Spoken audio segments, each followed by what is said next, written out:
Tras el impacto político que genera la reforma laboral, y si bien falta todavía el último paso en el Senado, el gobierno ya plantea impulsar una intensa agenda parlamentaria. En lo inmediato va por la ley de glaciares, la ley penal juvenil, una nueva ley de financiamiento universitario y aprobar el acuerdo Mercosur-Unión Europea. Para hablar de este escenario estamos en comunicación con Esteban Paulón, diputado del Bloque de Provincias Unidas.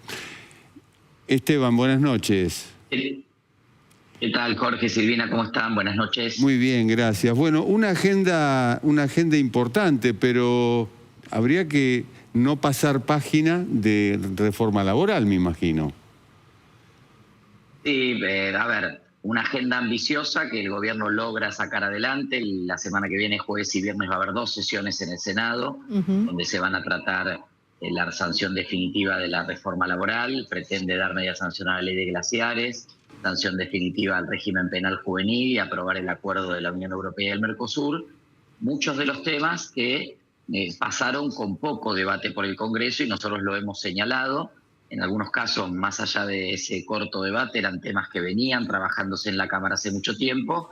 No es el caso de la reforma laboral, de la ley de modernización laboral, que no fue elaborada siquiera en el Congreso. Esta ley viene del Consejo de Mayo, es decir, se elaboró en Balcarce 50, que constitucionalmente no es el lugar donde se elaboran las leyes, y se elaboró en base a las participaciones de personas que las cámaras tampoco definimos.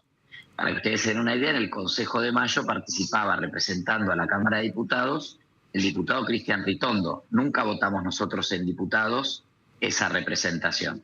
Y en el Senado, la senadora Carolina Lozada. Nunca votaron los senadores y senadoras la representación de Carolina Lozada en el Consejo de Mayo. Por lo tanto, esas participaciones a título personal con otros sectores generaron un texto que no tuvo consultas ni aportes técnicos, ni tomó en cuenta los distintos proyectos vinculados al mercado de trabajo que desde diversos bloques venimos presentando hace mucho tiempo. Se constituyó un texto que se trató en una reunión en el Senado y pasó al recinto en febrero. Esa reunión en el Senado fue en diciembre. También modificaciones al texto de diciembre que se llevaron adelante fuera del Congreso, en reuniones en la Casa Rosada, y luego en diputados una reunión de comisión de 6 horas y la sesión en la que se trató el proyecto. Y cuando surgió el debate por el artículo 44, Jorge, Silvina, esto mostró claramente los límites de este tratamiento express, porque más allá de si esto era un caballo de Troya, si era para distraer de otros temas, lo concreto es que efectivamente los senadores el texto definitivo lo conocieron 6 minutos antes de tener que votarlo. Y una ley de 210, 215 artículos, 26 títulos, temas muy técnicos vinculados a la ley de contratos de trabajo, impositivos, derogaciones de leyes, estatutos profesionales, difícilmente en 6 minutos pueda ser analizado para ver si uno lo vota a favor o no. Por lo tanto, los que lo votaron en el Senado fueron levantamanos y en diputados no tuvimos mucho más tiempo tampoco para profundizar, y por eso nuestro bloque ayer no dio quórum, ¿no? A pesar de que después, una vez obtenido el quórum, obviamente participamos del debate. Ahora, hay una cuestión. En los pasillos de la Casa Rosada lo que se considera es que hoy no hay oposición política y que por eso, de cara a lo que va a ser el mensaje del presidente del 1 de marzo, la apertura del año parlamentario es muy probable que vaya por otra batería de proyectos de ley distintos de los que hoy está en extraordinaria. Que el tiempo es ahora, porque no hay oposición. ¿Qué pensás? Bueno, evidentemente cambió la correlación de fuerzas, Silvina, en el Congreso. Nosotros venimos de 2 años donde con mucho esfuerzo, después de la sanción de la ley Bases, donde también el gobierno tenía una minoría mucho más acentuada que ahora y logró construir mayorías para aprobarla, nos empezamos a reorganizar los sectores que expresamos distintas miradas de la oposición. Hoy te diría, no hay el bloque mayoritario de la oposición, que es el peronismo, ni siquiera tiene una mirada única en relación a cómo encarar determinados debates. Y esa construcción de las mayorías lleva tiempo, lleva debates, y por eso el gobierno hábilmente hace lo que haría cualquiera en política si tuviera la oportunidad. Intenta avanzar lo más rápido posible, con la mayor profundidad posible, mientras las condiciones se lo permitan. Nosotros obviamente estamos todavía tramitando y transitando este reacomodamiento de las correlaciones de fuerzas con un bloque mayoritario. Hoy la primer minoría, 95 diputados de La Libertad Avanza, lo cual le da mucho más margen para construir la mayoría en función de temas y de bloques que puedan apoyar. Entiendo que de los temas que vienen ahora, algunos van a tener algún debate mayor. La ley de la libertad educativa es una ley que hay mucha resistencia, incluso en los propios ministros de educación de las provincias para que avance. Esto va a tener un impacto también en el tratamiento parlamentario. Una reforma tributaria, hay que ver qué es lo que se plantea en la reforma tributaria, porque estamos discutiendo recursos que están en disputa entre la nación y las provincias. Bueno, el Código Penal, la reforma del Código Penal, estoy haciendo un esfuerzo muy grande para avanzar en el régimen penal juvenil o en la ley penal juvenil. Creo, esto es una opinión personal, que traer una reforma de 900 artículos del Código Penal ya no tiene sentido. El gobierno ha sacado varias leyes vinculadas al combate al delito en estos últimos años. Los números los dice el propio ministerio, ¿no? Son números que son bastante favorables y mejores que en otros lugares de la región, así que creemos que allí también hay una idea más de generar temas que dividan a la oposición o que generen debate y conversación pública, que el verdadero sentido de una reforma estructural de 900 artículos, llevar el Código Penal a 900 artículos. Y de lo que queda pendiente de extraordinarias, glaciares se va a empezar a tratar en Senado y viene a diputados. Allí veo también más dificultades del gobierno para lograr una mayoría con esa ley.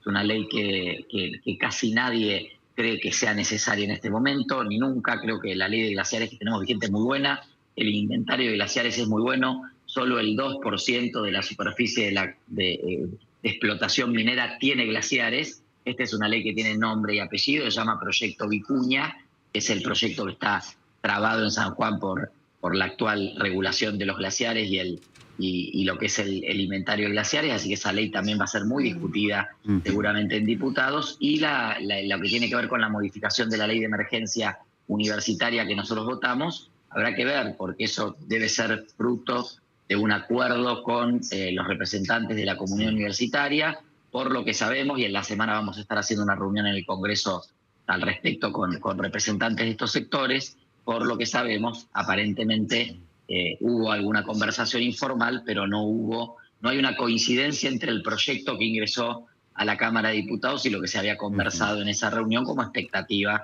de la comunidad universitaria, así que ahí también tenés una agenda todavía abierta. Esteban, en las últimas horas hubo acusaciones de negociados y sobornos, coimas, mejor dicho, así lo dijo la senadora Bullrich. ¿Te consta que haya ocurrido algo por el estilo en la Cámara?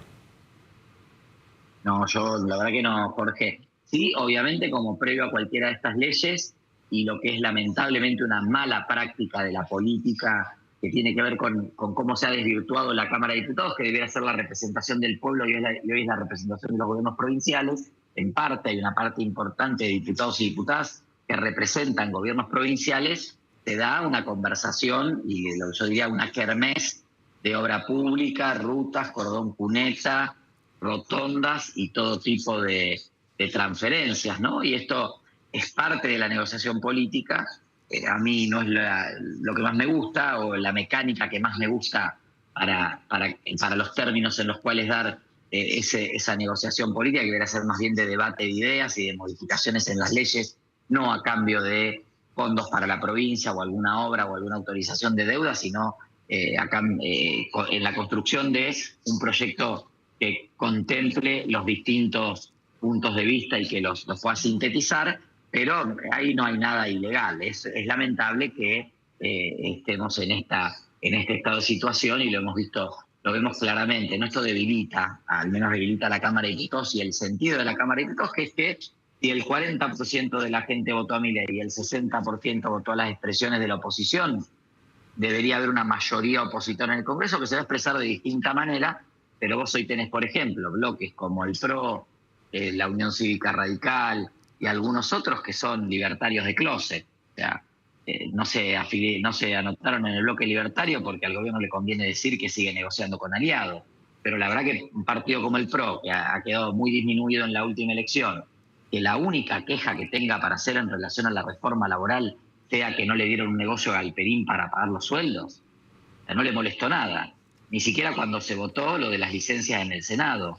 No le molestó que los trabajadores tengan jornadas de 12 horas, no le molestó que se derogue el estatuto del periodista, no le molestó que se desfinancie el arte y la cultura, y después en la ciudad que gobiernan se llenan la boca hablando del apoyo al arte y la cultura. Entonces no le molestó que no le dieran la posibilidad de pagar sueldos a Galperín, que evidentemente tiene una cercanía política muy importante allí con el PRO, ¿no? Y con el expresidente Mauricio Macri. Entonces me parece que esa forma de negociación obviamente se desvirtúa, pero no, coimas no, por lo menos a mí no me consta. No, fíjate hasta qué punto la conversación que el bloque de Unión por la Patria ayer apuntó a por lo menos 4 gobernadores con mucha proximidad o pertenencia también al peronismo a propósito de cuál fue el sentido del voto. Pero más allá de eso, y hablando de Unión por la Patria, acaba de llegar un comunicado de los diputados de La Libertad Avanza que piden la expulsión del bloque, en realidad del cuerpo, de la diputada Florencia Cariñano, que es, ahí la estamos viendo en imagen,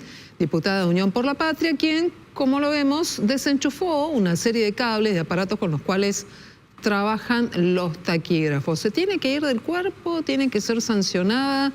¿Qué te parece a vos?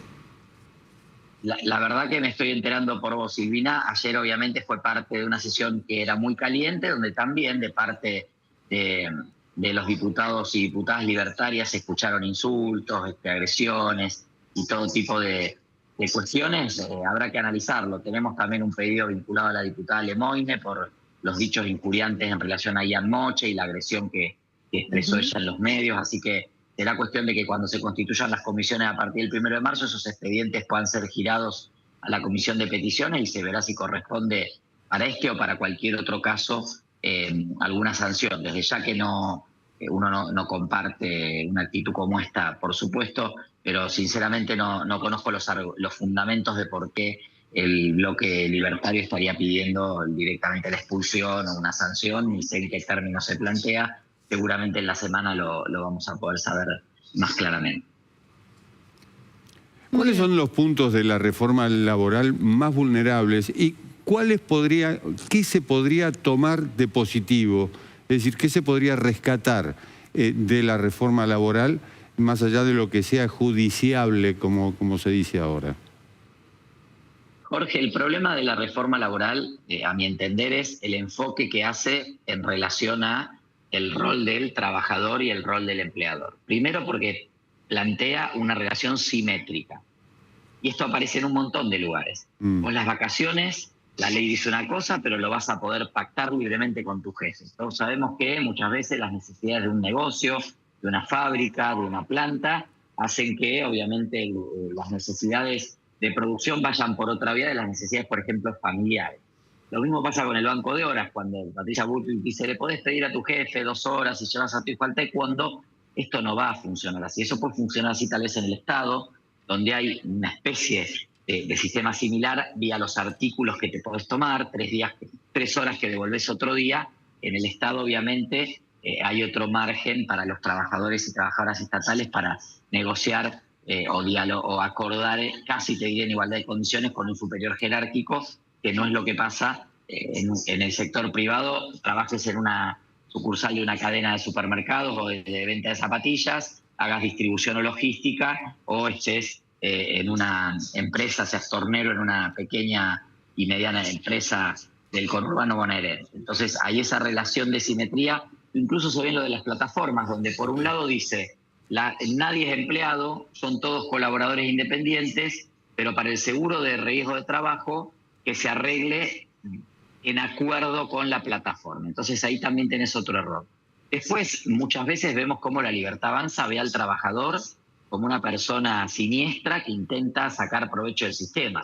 Cuando Patricia Bullrich hablaba de la mafia de los certificados médicos, de una mafia montada para cobrar sin trabajar, uno diría, bueno, esto es un problema sobre representación. Digamos, este es un problema que pone en jaque el mercado de trabajo. No existe. Es una sobre representación que se expresa en el articulado del proyecto, por eso yo lo voté negativo en general y en particular. Me parece que contempla temas muy complejos y después por fuera de lo que es el debate estrictamente laboral, de las condiciones de trabajo, jornada laboral, vacaciones, el cálculo indemnizatorio, etcétera, que todo es más restrictivo que ahora para los 9 millones de trabajadores y trabajadoras que trabajan registrados y los que puedan entrar al sistema de registración a partir de ahora también para los nuevos empleos. También, por ejemplo, la figura del FAL, que describe muy bien el arco narrativo de esta reforma. La plata de tu futura jubilación podría ser que pague tu futura indemnización, porque el aporte jubilatorio es aporte a la jubilación, que es salario diferido, o sea, es parte del salario.